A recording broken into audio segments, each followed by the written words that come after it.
اللي انا هسجله دلوقتي ده تسجيل لمقطع من رواية الإخوة كرامازوف بعنوان احتضار مرسيل.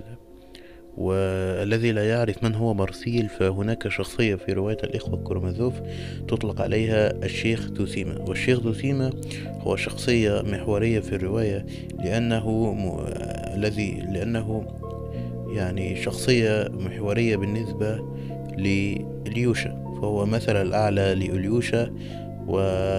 فهذا الشيخ بعدما مات ترك مذكرات، وقرأ هذه المذكرات إليوشا، فمنها ما سأنا أقرأه الآن عن موت أخو الشيخ ذوسيما. بسم الله. وكانت أوائل عصافير الربيع التي وصلت منذ زمن قصير تزقزق وتغرد تحت نوافذه، فكان يتأملها طويلا ويعجب بها كثيرا، حتى لقد أخذ في ذات يوم يستغفرها هي أيضا، قائلا لها: أيتها العصافير التي خلقها الله، أيتها الطيور الصغيرة، اغفري لي أنت أيضا، لأنني أذنبت في حقك.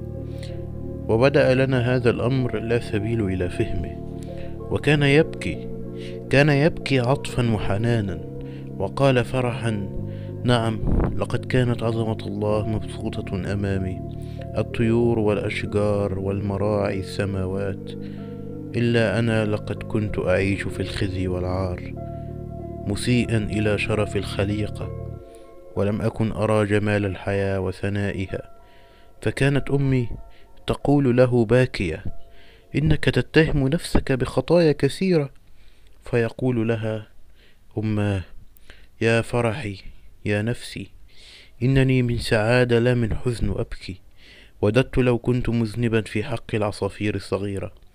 لا أستطيع أن أشرح لك هذا، لأنني لا أعرف كيف أحبها، إلا فلأكن مذنبا في حق جميع الناس، وإذا فسيغفر لي أيضا الناس كلهم. تلك هي الجنة، أليست تلك هي الجنة؟